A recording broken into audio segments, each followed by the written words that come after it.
Bismillahirrahmanirrahim. Ahirin terdu tariqanama 8-lenjisi ahirin 8-lenjisi şılki qaran. Eğer xalıyız ki avlatlarımız yaxşı terbiye bolsun deyip, eğer xalıyız ki avlatlarımız ayandası yaxşı bolsun, ayandası bir dindarlık bolsun deysek, avlatlarımızı mana şıl beladan saqlalayın. Avlatlarımızı şıl beladan saqlalayın. Bu zamanda katta bir bela oldu. Bil am eger xas hemme de bela oldu mana şu. Şunun elinden hemmekim derbeder. Alim hem derbeder, avamam derbeder. Doktoram derbeder, muhassilem derbeder. Talibul ilmem derbeder. Erkek eger ayal bana şunun elinden derbeder. Şu zamanada mana şıl bizlere bir afat oldu, bir bela oldu. Bizlerin elimizde şıl bolup dursa sukun var. Eger şıl bolmasa onda bizlerde aramış hem kalmadı. Yüreğimizde bir itminanlık hem kalmadı. Kur'an'ın tilaveti, Allah'ın zikri, bir yürekte bir samimiyet-u sukun aramış kalmadı. Mana şunun elinden kalmadı. Avlatlarımızı şundan saklayın. Hudayna hasta qaran. Avlatlarımızı şeger şırakam zadı alıp versek, ondan sonra interneteden disresisi bolsa, internete avlatlarımızın ayındası harap bolup gidiyor. Ol bir bahane ki men alimin tabliğini eşdiyon, muftinin suallarının cevaplarını eşdiyon deyip, ol bir bahane bul, ol cüz'i bir gep ol. Ama yok, ekser insanlar şunun elinden tababı berbat bolup gidiyor.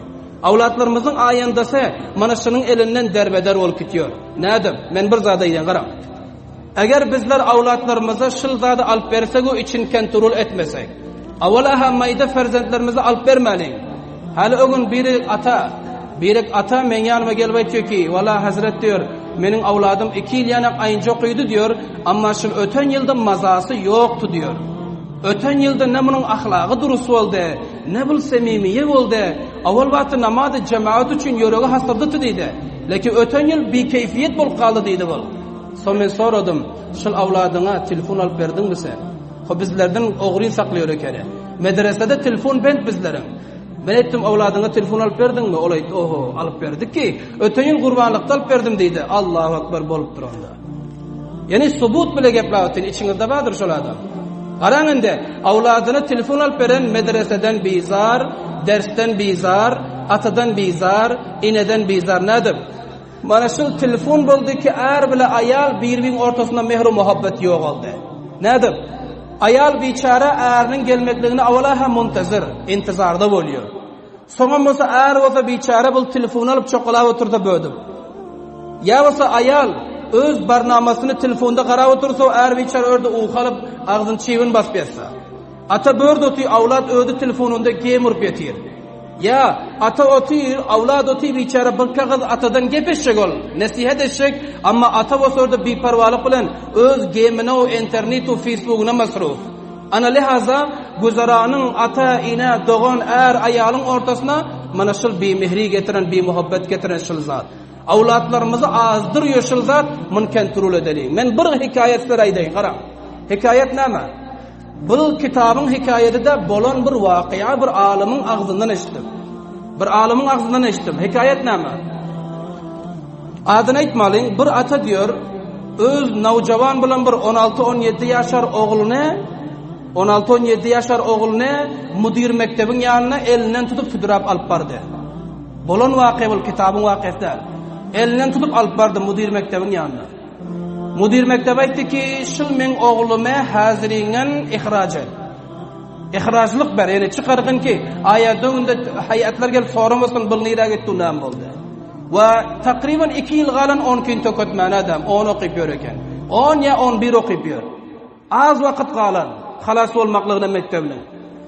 Müdür aytdı ki, "Siz bötmen, avladınız az kaldı, okuysun. Bunu nämçin haziriden çıkaracak bolıyorsun" deydi. Atası diyor, ağlıyor diyor.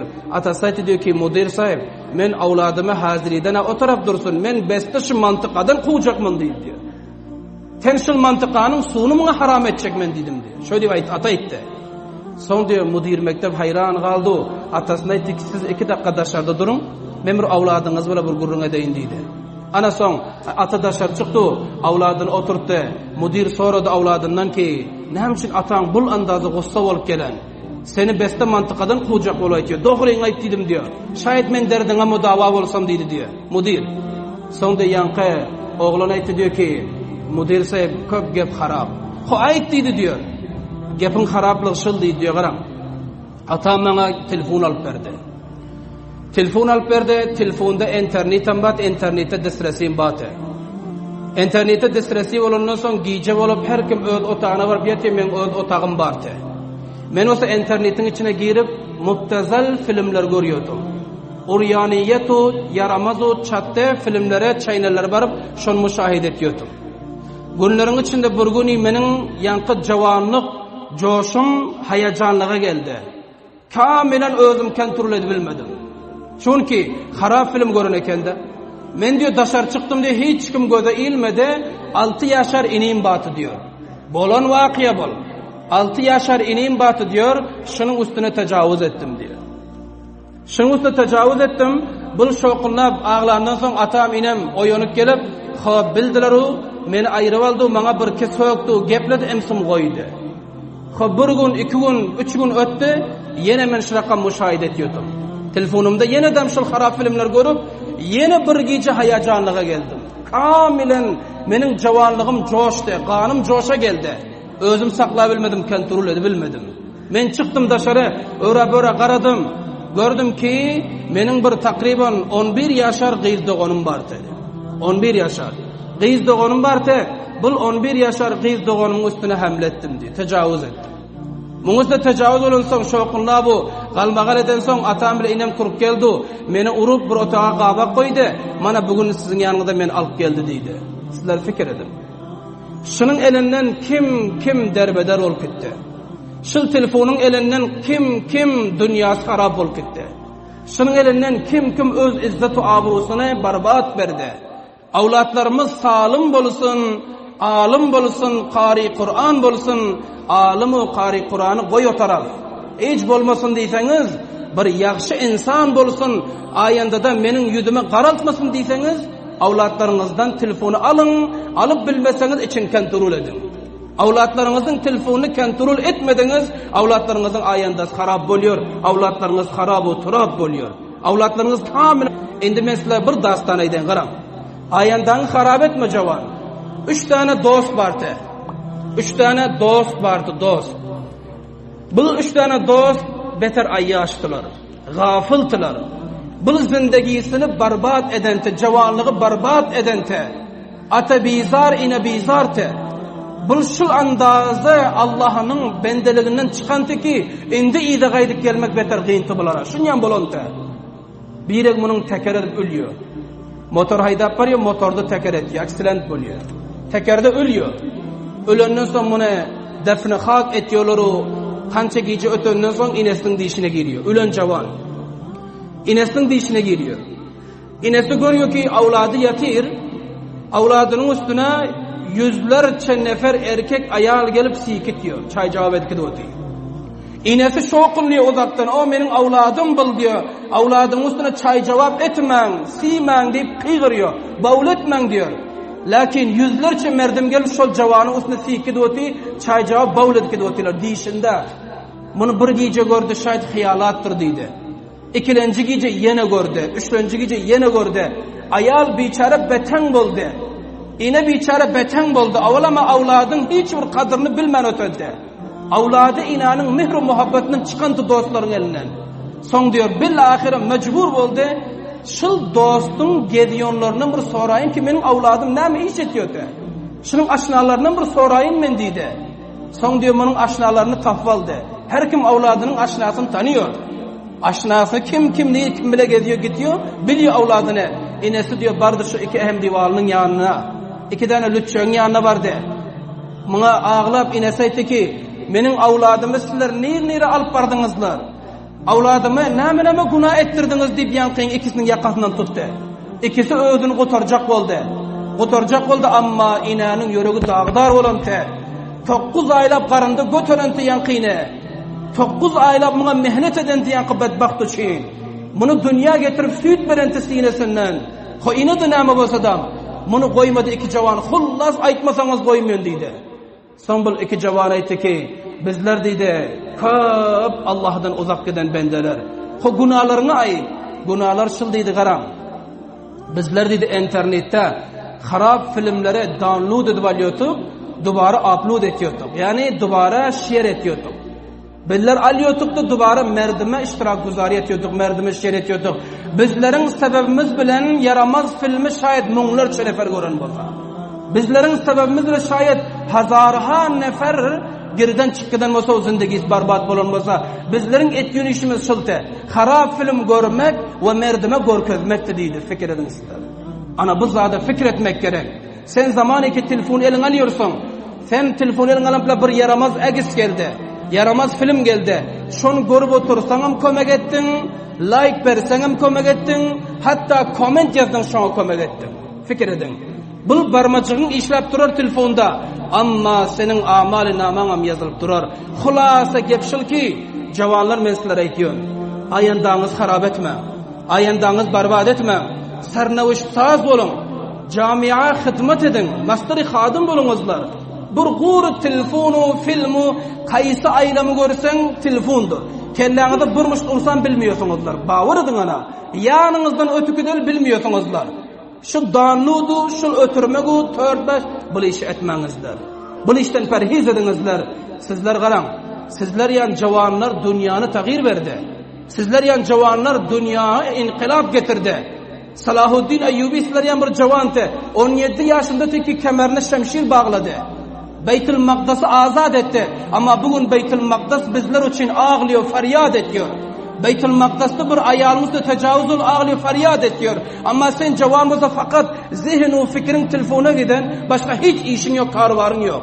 Hiç zat konuşamadın. Merdim içine hiç faydan yok. Akalın öğünün için bir faydamen bola.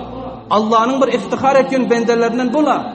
Bendeler ibareti, cavanlar ibareti ki Allah şuna iftihar ediyor. Asman iftihar ediyor. Yer o yer deraklar iftihar ediyor de.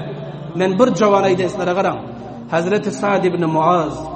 Hazreti Sa'd ibn Muaz radıyallahu teala anhu behterin sahaba. Cavanlık vaktinde Müslüman olup takriben az yıl imanda durdu. Az yıl. Bir az yıl.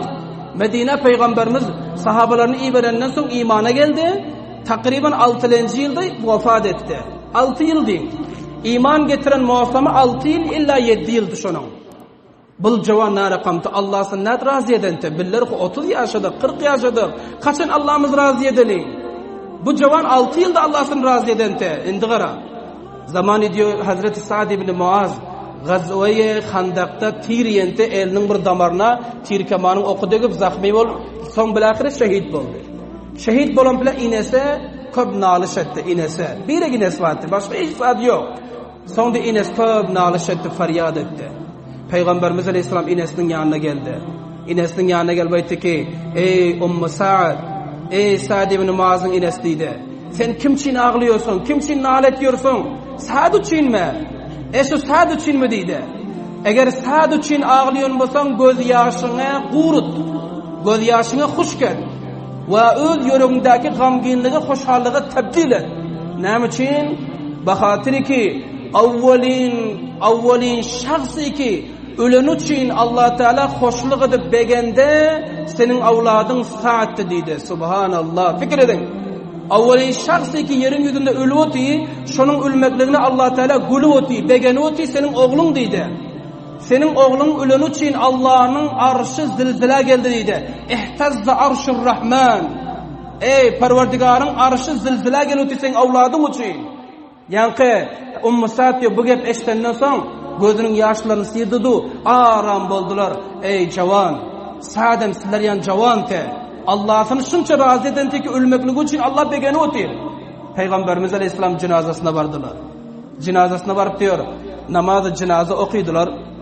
Son di okuyup bilen sahabe-i kiramı Peygamberimiz Aleyhisselam ne dedi cenaze okuyundan son aytti ki hâzellezî teharreke lehul arşu şul Sa'd şu rakam bir adamı ki Allah'ın arşı bunun için lerza geldi bir. İkincisi neme asmanın dervazeleri hemmesi bunun için açıldı. Bunun için istikbalı için asmanın dervazeleri açıldı. İki. Üçüncüsü neme bunun deydi cenazasına 70 bin malaike asmandan geldi. Subhanallah. 70 bin malaike asmandan saat için geldi. Cavan, eğer bizler şul günah bilen dünyadan gitsek 70 bine koy, biricik ferişte de gelmiyor. 70 bin o taraf dursun. 70 bin malaike saat için asmandan düşüp yazbaray Xuda. Bu rakam bir cavante. Son diye Peygamberimiz tabutu götürdüler. Tabutu götürdü. Sahabe-i kiram mutavacci oldu ki Peygamberimiz ayağının ucu ile yürüyüp oti bödüp ayağının ucu ile. Bir sahabi sorudu, ya Resulallah siz ayağınızın kadamınızın ucu ile nemçi yürüyorsunuz deyse Peygamberimiz aytti ne deyin? Sa'dın cenazasına şunca ferişte kök gelen cay yok dedi azbaray Xuda. Cay yok dedi cay. Son diyor yankı tabutu götürüp bariyor. Münafıklar aytti münafıklar. Münafıklar aytti ki Sa'dın dedi kança cenazası yengil dedi yengil. Subuk dedi cenazası meyyite. Peygamberimiz o taraftan çıkıp aytti. Peygamberimiz ne dedi? İnnel melaikete kânet tehmiluhu. Ey Sa'dın cenazası yengil olmasın mı? Bunun malaikeler götürküde otuy dedi. Bizler yan cavan kişol Sa'da. Malaikeler tabudun götürüp barıyor. Yengil şunun için ol. Son diye kabral bir gömdüler. Men muhtasar edip otuyn. Hazreti Sa'dın bir sizler bir karnamasını mutali edip görün. Şu telefonu koyun, telefonu bu taraf koy. Sen bir bastivat, Hatxan, Sa'd ibn Muaz, sahabe-i kiram zindegisini bir mutali et. Son diye bunu kabra etip gömdüler. Kabra gömmenden son diyor, bir sahabi topralayıp İshak gördü, kuşbuyu var. Muşkun iyisi geliyor, muşkun. Muşkun iyisi geliyor. Muşuk cennetin topurlarının iyisi ol. Son diye Peygamberimiz Aleyhisselam'a ayttılar, ya Resulallah, bunun iyisine karan, hoşbuyluğuna karan. Peygamberimiz bir İshak gördü, muşkun iyisi var. Peygamberimiz 2 defa Subhanallah, Subhanallah deyip 2 defa Subhanallah neydente Sa'dın kabrının üstünde. Azizlerim, bizler öz zindagimiz berbat etmeliyiz. Bu atalara da aytıyorsun, avlatlarınızın zindagisine telefon bilen, internete disresi edip vereniniz bilen haraplama. Ayındasın berbat etmeliyiz. Gel telefon alıp ver, hayır ekene. Telefon alıp verdik, için bir kontrol ede. İçin bir kable ahtara. İşte çallar çıkalım. Hatta görkezmen ne saklar. Ama Allah tevfik versin. Men cavanlara aytıyorsun ki cavanlığımız berbat etmeli.